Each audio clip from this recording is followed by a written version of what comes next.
저는 개인적으로 말씀드립니다. 투기꾼 잡을 시간에 전세 사기 치는 사람들 있잖아요.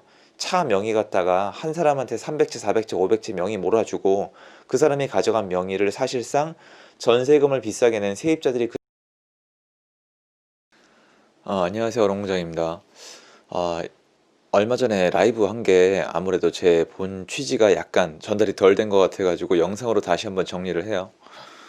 요새 그 신혼부부들 계시잖아요. 아니면 또 사회초년생들 집을 구하러 밖에 나가셨다가 절망을 하시거나 실망을 하시거나 자기가 이제 뭘 잘못했는지 모르겠다는 식으로 다시 돌아오시는 분들이 계세요. 왜냐면 나갔는데 매물이 없고 가격이 올라 있으니까 사기도 어렵고 안 그런 분들도 많지만 부동산 사장님들이 약간은 대접을 옛날에 비해서 좀 덜 친절하게 해주시나 보더라고요. 그럼 저는 그거 보면 이 말씀을 꼭 드리고 싶은데, 일단 여러분이 집을 사러 나가셨잖아요. 고르러 나가신 것, 그 선택 자체도 여러분이 많은 에너지를 쓴 거고, 또 사기 위해서 자본을 또 준비를 하잖아요. 그것 또한 본인의 인생에서 좋은 경험을 해본 거거든요. 근데 문제는 뭐냐면, 여러분이 사기로 하고 포기를 해버리면 어쨌건 그 했던 결정과 에너지는 결실은 없이 일단 멈추거나 연장되는 거예요. 근데 문제가 뭐냐면, 지금 제가 상담을 해보면 밖에서 그런 결정을 연장하셨던 분들 치고 잘했다고 생각하는 분이 안 계세요. 2018년도에 좀만 기다려보자, 2019년도에 좀만 기다려보자, 2020년도에 좀만 기다려보자라고 했던 분들이 다 후회를 했고, 이 결정을 연기했다가 그나마 이제 결정을 하셨던 분들은 후회를 좀 덜 하는데, 그러니까 무한대로 뒤로 미루신 분들은 지금 상당히 어려워하시거든요. 여러분이, 이게 저도 알아요. 시장에 계속 머물지 않고 공부를 많이 하지 않으신 상태면 지금 이 얘기가 오로지 부동산이 오른다 내린다로만 들리실 거예요. 왜냐면 사실 따지고 보면은 제가 아니라 여러분이나 아니면 특히 하락을 주장하시거나 하락을 기도하시는 분들이야말로 오를지 내릴지에만 관심이 있거든요. 부동산이 오른다 내린다. 근데 부동산은 재화기 때문에 오른다 내린다가 굉장히 중요하지만 기간을 봐야 돼요. 5년이란 기간을 봤을 때 오른다 내린다. 2년이란 기간을 봤을 때 오른다 내린다. 아니면 또 10년이란 기간을 봤을 때 오른다 내린다를 봐야 되는데, 근데 많은 분들이 거의 제가 봤을 때는 한 3개월 단위로 보시는 것 같아요. 내가 집을 사고 3개월 후에 오른다 내린다만 보시는 것 같은데, 죄송한데 그럼 차라리 주식을 하세요. 주식이나 선물 옵션이나 비트코인을 하시면 그 짜릿함을 맛볼 수 있으실 거예요. 이쪽은 그쪽 시장이 아니에요. 왜냐면 올랐다는 명목 수입은 있어도 그걸 팔고 그 돈을 통장에 받아들이는 데는 시간이 꽤 걸리고요. 심지어 그 거래를 하는 그 시간 사이에조차도 이 재화의 가격은 변해요. 그 개념으로 접근하시면 아마 많이 힘드실 거예요. 일단 결정을 하러 나가신 신혼부부들이 집을 구하러 나갔다가 지금 많이 하시는 행위가 뭐냐면 빌라를 사세요. 왜 그러냐면, 제가 빌라 그 전세 사기 조심하라고 영상을 올린 이유가 뭐냐면, 아파트를 고르러 나가셨던 분들이 거기 아파트에 매물이 없고 너무 비싸니까 못 사시잖아요. 이거는 맞는 거예요. 본인이 나갔는데 심리적으로 도저히 살 수가 없거나 이거 사면은 나 완전 진짜 내 인생에 여기 발이 묶인다는 분들은 잘 생각을 하셔야 돼요. 그런 결정을 하신 게 아니면.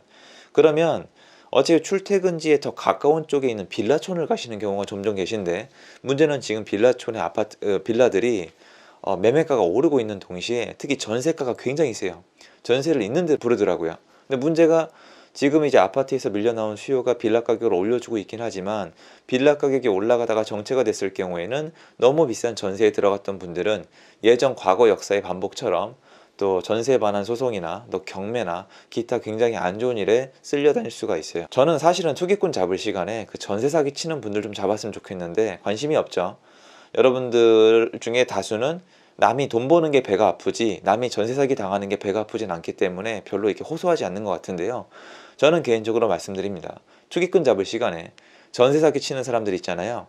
차 명의 갖다가 한 사람한테 300채, 400채, 500채 명의 몰아주고 그 사람이 가져간 명의를 사실상 전세금을 비싸게 낸 세입자들이 그 집값을 내게 만들면서 이 중간에 리베이트 받는 건설업체나 아니면 분양업체나 아니면 부동산 중개 사장님들 좀 처벌했으면 좋겠습니다.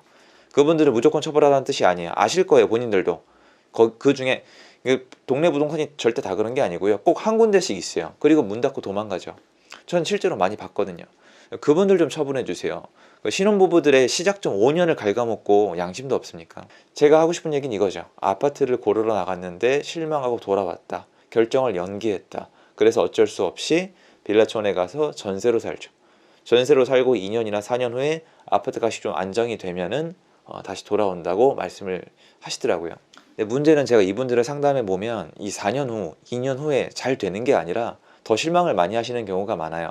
왜냐면 이게 시장이 오른다 내린다고 얘기하는 게 제가 아무 근거도 없고 요소도 없이 제 주장을 무조건 올라야 된다고 얘기하는 게 아니잖아요. 일단 첫 번째로 아파트는 장기적으로 우상향했어요. 왜냐면 화폐 가치가 하락을 하고 인플레이션이 일어나기 때문에 재화의 가치는 점점 더 올라가요. 수도권엔 땅이 많이 부족해요. 수도권에 얼마나 땅이 부족한지 궁금하시면은 얼마 전에 정부에서 이 수도권에다가 주택을 공급하겠다는 계획안을 발표했는데 그 정도 땅밖에 없어요. 맞잖아요. 그게 발굴해서 짓겠다고 한 거니까 그 정도 땅이 단데 거기에 다 지어도 충분하지 않아요. 일기 신도시가 몇 채였는데요. 그러면 땅이 희소하니까 점점 더 올라가는 거잖아요. 그럼 이렇게 생각하시면 편해요. 고르러 나가서 앞으로 6개월 아니면 1년, 2년 정도는 조정이나 하락이 있을 수 있겠지만 내가 향후 이 집을 10년 정도 보유한다면 올라 있을 것이다 라고 생각해도 돼요. 사실은 올라 있는 게 아니라 화폐 가치가 하락되어 있겠죠. 새우깡을 기준으로 말씀을 드려도 똑같아요. 그러면 신혼부부면 앞으로 향후 10년은 볼 수 있는 거 아니에요?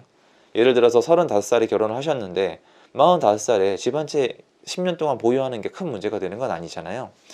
그러니까 저는 고르러 나가서 내가 사고자 하는 아파트가 만약에 너무 비싸서 살 수가 없으면 그 아파트, 그러니까 매수 자체를 포기하지 말고 조금 더 먼 곳에 가서 입지가 조금 더 떨어지는 곳에 가서 내 경제 여건에 맞는 아파트를 사시고 그리고 직장 근처로 쭈르륵 오셔서 저렴한 월세를 구해서 사시면 좋지 않을까라고 말씀을 드리는 거예요. 왜냐면 신혼부부시니까 일단은 아파트의 어떤 명의, 자본주의에서 소유권을 취득할 수 있는 행위를 한번 해보셨고 이걸 통해서 앞으로 많은 걸 배우실 건데 두 분이 있으면 행복한 신혼부부이기 때문에 일자리 근처로 와서 월세로 살아도 괜찮지 않을까.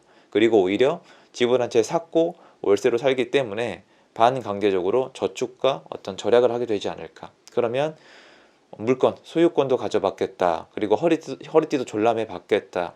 이렇게 한 5년이 지나면 또 새로운 세상이 보일 수가 있거든요. 그래서 저는 그런 경험을 해보셨으면 좋겠다는 뜻이지 지금 경험도 부족하신데 부동산이 오른다 내린다를 맞추려고 노력 안 하셨으면 좋겠어요. 떨어질 수도 있지만 장기간으로 보자고요. 그리고 여러분 주변에 떨어진다고 호들갑 떠시는 분들이 있잖아요. 전문가도 아니고 더 웃긴 건 뭐냐면 오히려 집을 많이 사보고 시장에 많이 머물러 봤던 건 집을 많이 사본 분들이지 그렇게 집을 안 사보고 입으로만 떠들어대는 분들이 아니에요. 생각을 해보세요, 여러분. 여러분 이거 생각하시면 쉬워요. 저희 아버님들, 저도 마찬가지. 저희 남자들 축구 볼 때 보면은 무슨 말을 하냐면 욕을 엄청나게 해요. 아 진짜 쟤 뭐다 오늘 진짜 왜 이렇게 플레이를 하냐, 패스해라, 슛 쏴라 이러잖아요. 그리고 이 얘기를 해요. 야 내가 해도 저거보다 낫겠다. 쟤 진짜 뭐 문제 있는 거 아니야 라고 얘기를 하는데 제가 호언장담하는데 그분 필드에 나가서 프로랑 붙잖아요. 장난감 돼요. 제가 이게 비하하는 게 아니라 남자분들은 인정하실 거예요. 프로 축구 선수분들은 일반인의 영역이 아예 아니에요. 붙으면 그냥 장난감 돼요. 근데 입으로는 떠들죠. 이거랑 똑같아요. 화면에서는 답답해 보이지만 다 그러는 이유가 있어요. 프로 축구 선수는 입으로 안 해요. 왜냐면 그 축구를 뛰는 게 너무나 힘들거든요. 한 경기 한 경기 패스하고 골을 넣고 실수를 하고 자책을 하고 여러 경험을 쌓으면서 말을 아무리 많이 해봤자 소용이 없다는 걸 알아요. 다만 사람들한테 축구를 훨씬 더 잘 알려줄 수가 있고 본인이 점수를 넣을 수가 있죠. 반면에 관객들은 욕은 해요. 답답하죠. 내가 하면 더 잘할 것 같고 내가 신인 것처럼 보여요. 와, 관객이니까. 관객은 권리가 있으니까. 하지만 분명히 말씀드리지만 축구의 승부를 결정하는 건 축구 선수지 관객이 아니에요. 여러분 이게 오늘의 부탁은 이거예요. 관객의 말을 듣지 마세요.